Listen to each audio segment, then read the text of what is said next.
stuff is ready.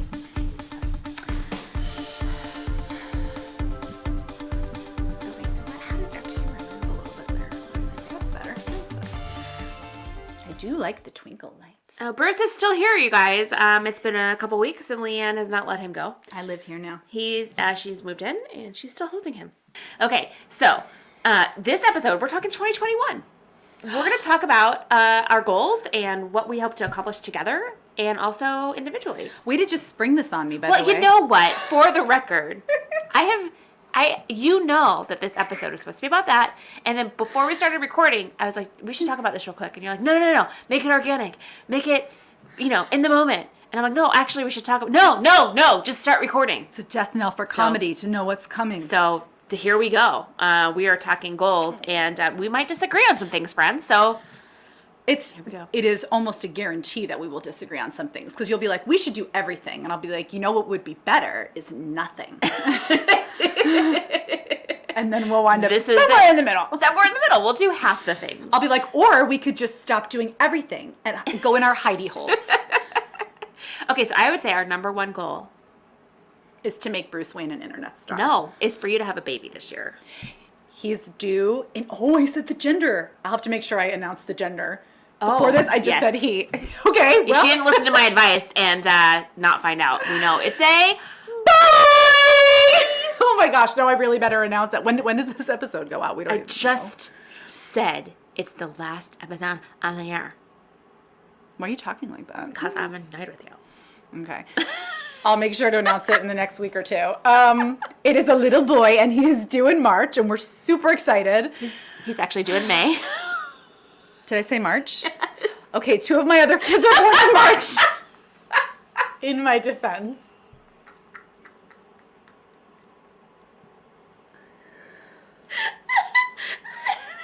I was supposed to get coffee between episodes. I was promised coffee. That was the best thing that's ever happened to me.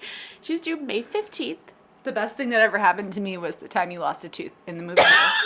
I'm due we'll May talk 15th. About that. That's right. I'm due May 15th. Not in March. If he comes in March, then I wouldn't be very happy about that. We don't want him coming in March. No. May would be better. May would be better. So he's doing May. So yeah, that's our number one goal this year is have a healthy baby. Have a healthy baby. And actually this time, because last time Finn was born, we did not give you maternity leave. We dragged you to Alt Summit. Why did I say yes? In Palm Springs, when you basically birthed your baby, and I'm like, get in the car. We got to go to a show in Palm Springs. I was scared to say no to you. No, I was. We decided together to do that, but No, I was scared, but here's the deal. Then I was just super passive aggressive the whole time. But it was. Nice. I took a picture. I've never shared this picture. I probably should, but I took a picture of you asleep on the bed with your baby, and it was just kind of we need to go home. We need to go home. It was too soon. Yeah, it was not. Anyway, I don't like traveling even when all my kids are grown, and with a newborn, I was just so stressed out and it was not a good situation, and we would not. Obviously, this year we have our Cold Coffee Comedy crew. Can take all of them with you. You must be so happy. I'm not going anywhere. I don't know that anything's happening in 2021. But you get to take an actual maternity leave. We're going to bring in the girls to co-host the podcast. I'm so excited. I'm going to do videos with them. We'll probably do some stuff ahead of time. Yes. But you're going to actually get a full break this year. It's going to be It's not paid, FYI. You're not getting paid, but you get to take a break. I'll take it. I'll take it. I think we should just be real honest with people about some of the cool stuff that we've started discussions about this year. Okay. We don't know what's going to happen. And I think if 2020 taught us anything, it's how dare you make plans for 2021? Right. How dare you? The hubris. So we are holding these plans very loosely. They're out there floating. We're not actually grabbing them and holding on hard, except for the baby. The baby is a for sure thing. Is that hard for you to approach? No, actually, I feel like there's a lot of freedom in that, actually, because, I'm a goal setter, and I like to achieve things, and we will have some goals that we're going to have to set to make sure we can continue doing this and that it makes sense for us financially and time-wise and all that. But I think kind of not knowing is... that's my 7 wing. My 7 wing's we're cool. We're cool. It's a little spontaneity. It doesn't never hurt anybody. Okay. So I'm fine with that. But so we've had a few conversations recently I think we should tell people about, and maybe they'll go somewhere in 2021. Maybe they won't. So I don't know which conversations you're referring to. So I'm excited to learn with our so audience. we at the end of 2020, in the fall, we signed a contract with a company out of Nashville. Oh, that's right. That is an awesome group of women. I don't think I can disclose the name of their company because they're kind of like rolling it out slowly. But we are on their talent list now. So they've been pitching us to some really cool places for maybe podcast syndication, obviously video content, hosting actually a red carpet hosting event that I already said no to because it would be in the spring, and your baby's due. So you can do it though. But it's a package deal. So anyway, but there's really cool stuff happening, and they've already been out pounding the pavement for us. So I'm excited to see kind of what happens. Yeah. What of those things you just listed off would be the most exciting to you? Like what type of work? Honestly, I think again, holding loosely to 2021, I think anything that we can do virtually. Yes. Because like continuing with podcast stuff, or there's talk of a radio hosting situation too, which would be tons of fun, I think. And anything that we can record here, like we can do, I think, I would love to go host an event or do live television. I mean, that's my background. I would love that. But I think I'm just not going to plan on that happening in 2021. So it's fine. But, so that's I think what I'm most excited about. Okay. Does that stress you out? Hosting a radio show? Yeah. If it's daily, yes. Oh, yeah. 100%. I don't think it would be daily. Yeah. If it was every once in a while, that would be a ball. Yeah. Okay. So so then also we signed with Punchline Agency. It's a speaking agency, and I signed with them as an individual speaker because I love speaking. It's my thing, and She loves crowds. You love a crowd. I do love a crowd, and I haven't even told you this. They got booked for a gig in January, Yay! so that's gonna be fun. Wait, where are you speaking? Can you say or no? It's actually I haven't signed the contract yet, but the event is here in Scottsdale. Awesome. So just I think why they thought of me because I'm here, and I'm going to be speaking. Not comedy. It's going to be like a kind of a more dry communications workshop. But anyway, that's awesome. And then we're excited. We love working with Joy and Holly over there, and they know what our wishes are as far as like virtual and local. Yes. And they know that the Cold Coffee Comedy Group can travel if it's a traveling thing. So that's exciting. And also we have talked to them about. You're pointing at me like I know. Oh yeah. I just still, and okay, this is not a no for me. This is not a closed door because I love to write. That's like a big part of what I love about what we do is like writing, writing part. I just don't yet know what I would want to say as an us. I don't know what we would want to say. What she forgot to tell you is that we have talked about writing a book. Well, that's true. If you're watching on YouTube, you saw Michelle pantomime the opening of a book. If you were listening on our podcast, you were like, why are we talking about neutering Bruce Wayne and giving no context for what do we want to say? Yes, there was a book mentioned, a couple of different iterations of what that might look like. I do love the writing process. I really do. So I'm so super open to that. I would just need to know what we want to say to the world. Yeah, that's the... If you're listening and you have an idea of what you'd like to hear from us, I mean, we're definitely in the ideation phase because we have a lot of ideas, but we need to find the one that's really like, yes, that's what I would spend months and long nights and weekends pounding the keyboard for. Absolutely. And we just have not mutually found that topic yet. I don't think even individually we're excited about anything that much. No. Well, I mean, I there are some things because I would want it to be funny because that's kind of what we've done together, but I would want it to mean something more beyond that as well. So that's what I'm thinking about. Okay. So those are just some of the bigger things that we love telling you, keeping you guys in the loop about. The people who listen to our podcast are probably like our core people. Yeah. And so we like to keep you guys in the loop and informed. I would say some other things is the podcast. I think it's going very well and it's very fun. Yeah. And also it's very young. And what we've learned over the years is keeping at something and continuing to better ourselves in each medium that we tackle is important, and then also keeping it up. So my plan is to continue doing the podcast weekly for the year and with giving you your maternity break, which is going to be great. And then also... we can pre-record some episodes too, and I mean, we'll be fine. We'll plan it out. And then also the enneagram content. Recently, we're recording this, and I feel like we just came out of a an explosion of Enneagram content because we were featured in the Enneagram Global Summit. That was really cool. And we were interviewed on Sir Ian Morgan's podcast Typology, and they broke it into 2 episodes. Yes. So we're coming out of kind of 2 weeks of really being exposed to the Enneagram community. Yeah. And so I feel like that might be setting us up for more Enneagram content in 2021. I will tell you, Leanne, we haven't even really debriefed this yet, but I feel like the feedback that we got from Ian and Anthony, his producer, and the Enneagram Global Summit gal who interviewed us, and also the feedback we've gotten from people who found us there, has been that our content is actually really helping people. And that is... Wow. That's kind of... That means a lot. It does. And it surprises me because my kind of anticipated response was that you're too stereotypical and you're actually like driving into the stereotypes of the Enneagrams instead of like, helping people. But to have these people who are actually really knowledgeable, really well respected in the Enneagram community tell us, no, actually what you're doing is really helping people was very validating and exciting. Yeah, I guess I thought of us more in the pure entertainment space initially as well. So that's wonderful to hear that feedback. You're right.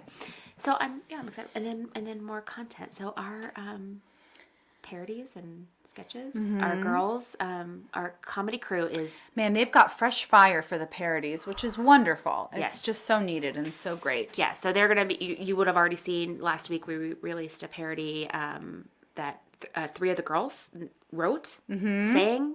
We did cameos in it, which was awesome. Barely helped. Did I even do a cameo? I don't remember.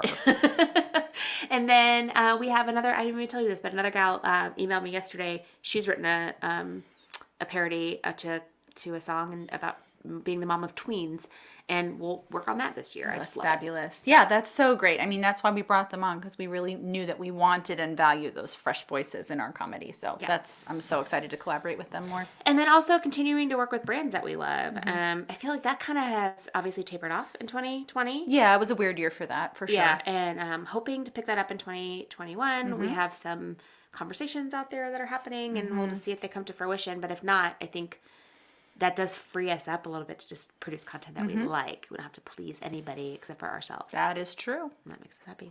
But those are our plans for 2021. Do you have any, do you do a word for the year for yourself personally, or any goal setting? I know the answer to that, but I just want to ask. You know what? My husband bugs me every year to do goals, because they really are so powerful and so effective. And the one year that I did them, I gained so much from it.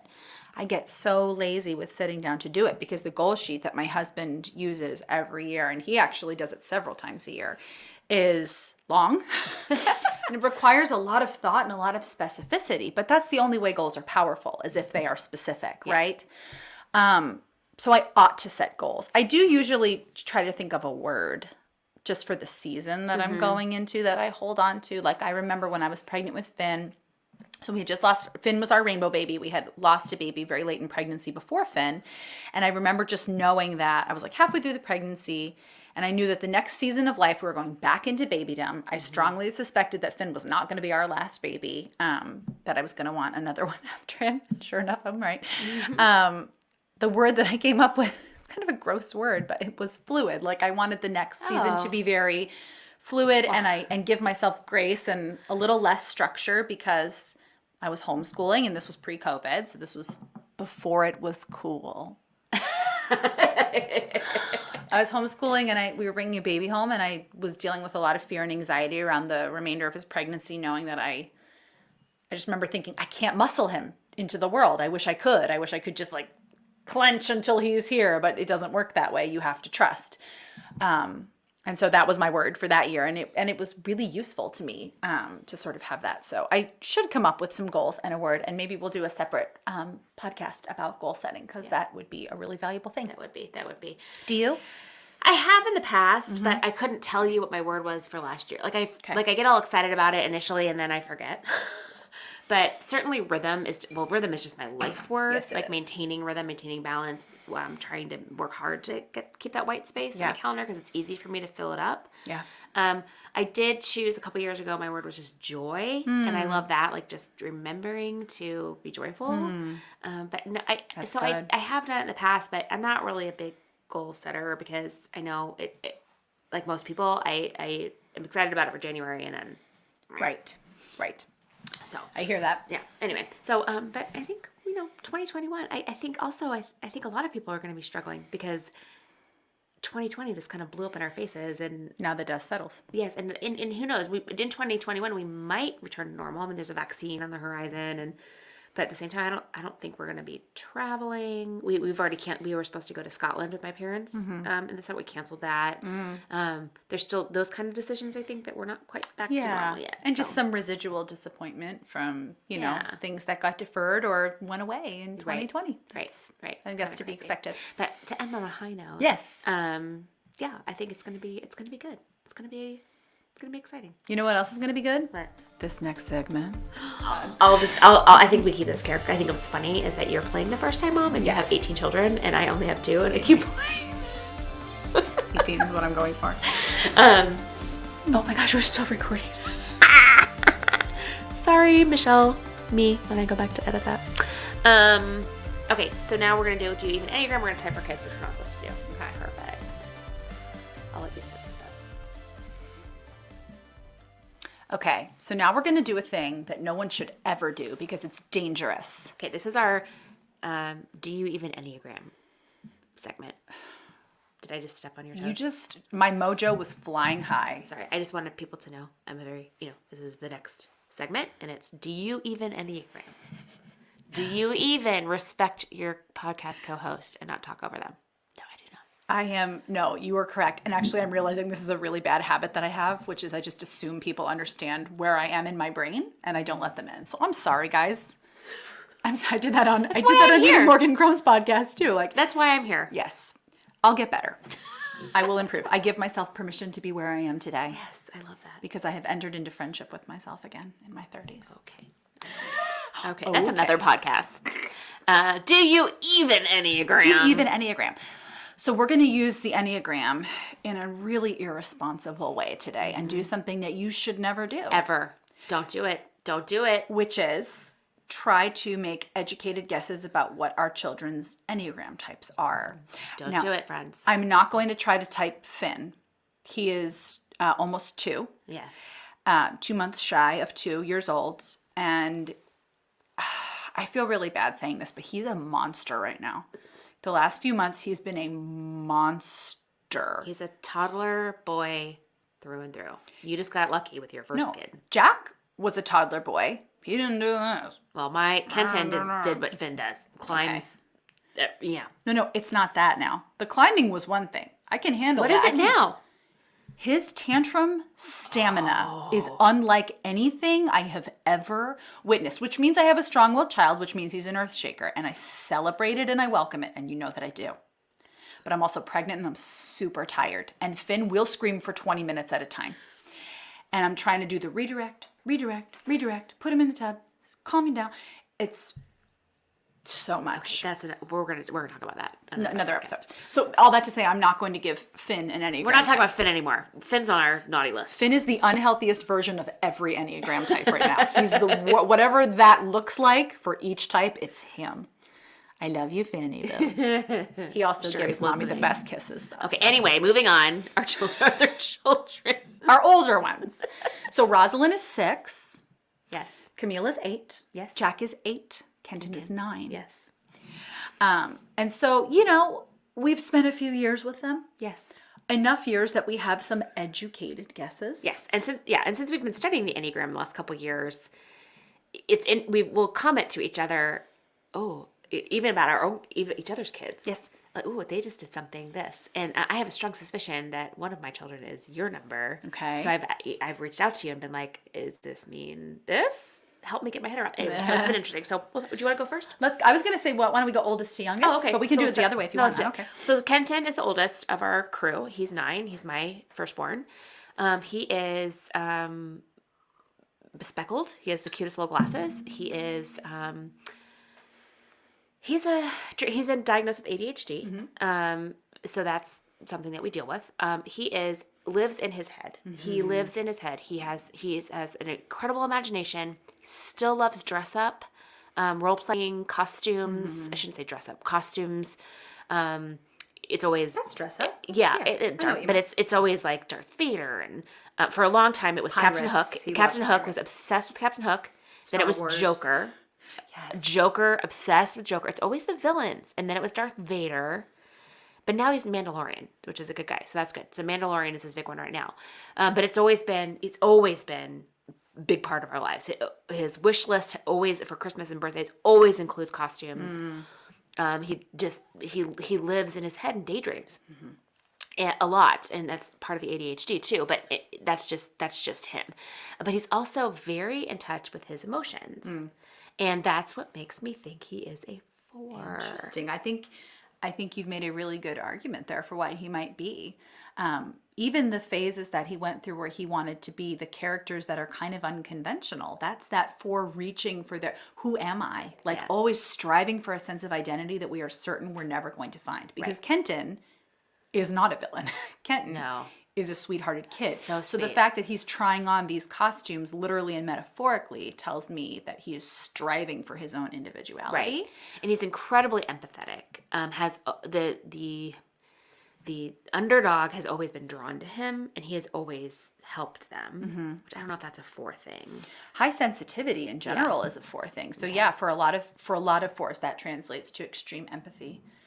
So that's my guess right now. Obviously, that could change. I remember talking with Sarah Jane Case of Enneagram and Coffee about this a while back, and she was like, "You really shouldn't type your kids till they're 12, and they can start to actually enjoy the conversation or have a part of it." But my kids watch all of our Enneagram videos. They're obsessed. Yeah, and they really want to know. They ask a lot of questions about it, and so they know what I think that they are. That's cool. But we'll talk about that as they grow older. It'll be an ongoing conversation, because I don't want them to then live into a type. Right. Yeah, that wouldn't help them. Right. So anyway, so that's why I think, so he's emotional. When we talked about this in a previous episode, but when we got the dog, his reaction was just very emotional, overwhelmed with happy tears and just in touch with that. And he also knows he is not like other kids his age, and he actually kind of celebrates that.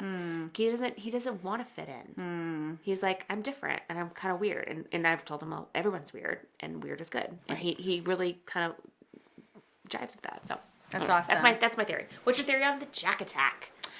Okay. He's so cute. My oldest son is incredible. I did nothing to deserve this kid. That's how I feel too. I really think he's a 1.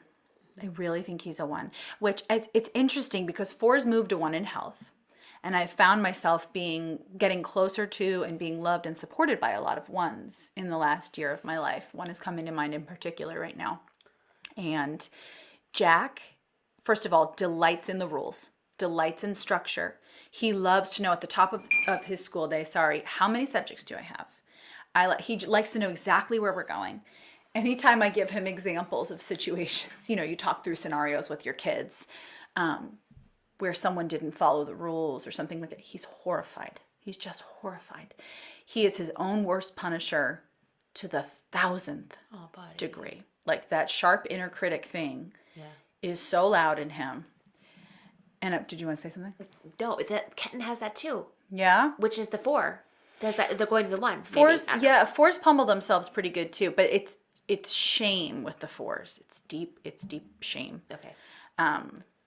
He does the thing that 1s do where they're convinced that they're not going to be quite good enough to do whatever it is that they're setting out to do. A number of types do that in different forms. But the 1 is one has the loudest inner critic. And he's also, from what I can gather, just from watching him in different categories of life, he's a head guy. The shortest path for him is not tears. The shortest path is anger. The gut, excuse me. I didn't mean to say head. That's the head triad. Yes. Like if things are not going well for him in homeschool, or things don't go perfectly, which is a word we talk about a lot now with him, anger, like pounding of the fists, tears, but mad tears, hot tears, not cathartic tears, Right. Anger tears. So I think he's a 1 with a 2 wing, because man, he has this extreme side of him that delights in helping, supporting people, championing people, putting other people first in some ways that are healthy and in some ways that are not. And so, yeah, that's my guess for him is a 1 with a 2 wing, but we will see. So my daughter Camille is also 8, and she is probably a 7. Would be you and I both think. I think so. Every once in a while I wonder if she's a 2, but this is why you shouldn't type kids, because they could be different day to day. But this will be a fun timestamp, because if we re-record an episode like this in 3 or 4 years, we can see if we were right or wrong, or Right. So when I think she's a 2, because she's very giving, loves to give like physical gifts. Every time we come over to your house, she's like bringing a toy that she wants to give Rosalind. She's constantly making gifts and bringing them in for her teachers. And she loves to cook. She wants to help it. So I know they hate the cooking jokes, but anyway, the 7 though, she's spontaneous. She is an extreme extrovert. If Jason and I want to run an errand, like we want it, and parents, you want to run an errand, you want to go kid free, right? No, she wants to come. Like, I'm gonna go put my shoes on. FOMO. I'm coming to Costco. Yeah, major FOMO. Yep. Major FOMO. That's the hallmark of a 7, right? Yeah, and that is gonna be my guess, is that she's gonna be a 7. But we'll see. 7 is a very good guess for Camille. So Rosalind is 6, and she, for the longest time, I have a bunch of other friends that are into the Enneagram too, and I remember saying, I can't type her. I can't figure her out. She's all over the blessed map. And I should have known that was a sign that I'm probably going to be a 4, parenting a 4, which delights me, for the record, which delights me. Again, this is totally a guess. She's 6. She's still very little. Yeah. She's changing a lot. But I've just noticed as she's getting older and I'm watching her, 6 is a really significant year, because at 5, mommy is really still the center of the universe. And at 6, it's a pulling away year. They still want you and need you so much, but for the first time, they begin to wish they didn't in certain circumstances. Can I interject real quick for people who don't know your kids? Rosalind is an older 6. She's not a young 6. She has an old soul part to her. So, and she, just even in the way she looks at you sometimes, like the way she looks at me, I could tell there's deep water. She gazes, like she really looks her hard. Head, you can just tell her head is going. And so anyway, so parenting, you have young 6s and you have older 6s. She's right. Older 6. Yes, I agree with that. Rosalind is an artist, and she will withdraw and go into her art for hours at a time. It's a vortex. She does the thing that I do, which is gets lost in thought, deeply lost in thought, very emotional, but in a way that I can tell. She'll say things sometimes that are just little clues for me that there might be some shame at the cause of the tears. And again, these are just guesses, but I'm beginning to suspect as she gets older and her little personality takes shape that there's a fine chance that I'm raising a 4. Yeah, and some of the things you're saying, I'm like, this is Kenton. Yeah. Like, I think we might each have a 4. Yeah. For him, it's not the artwork; it's Legos. That's where it's extreme interest in Legos. Creativity. He'll disappear for hours. Yeah. And then he'll come out with this intricate, amazing thing original. he's created. That's a part of a story. Yeah. Part of a story he's creating in his head. So. Yeah. Anyway, don't do this at home. Nope, it's dangerous. Don't do it. Not helpful. Don't do it. But we did it, so there you have it. I had fun. It was fun. We should do one about our husbands on the next Do You Live in Enneagram? So cute. He's such a good boy. He's such a good boy. He's such a good boy. Okay, so let's just say, I did not realize French bulldogs were this cute. Right? They are so cute. Real cute. Are they here? Bye. Just kidding. No, guys, if you were here, bye. Nailing it. Okay. Oh, thanks for listening, guys. That you was were fun. here. We were here. Together, we were here.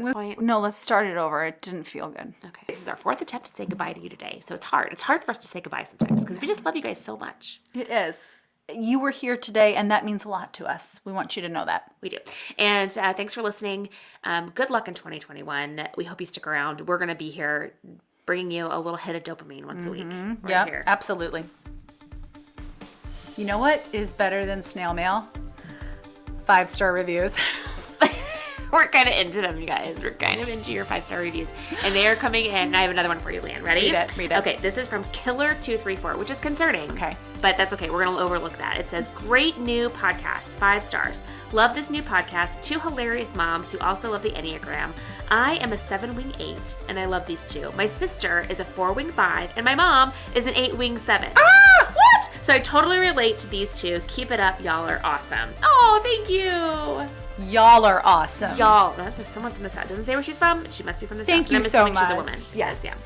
All right, thanks. If you want us to read your review, just give us 5 stars and write a funny review, and we'll read it on our show. That's right.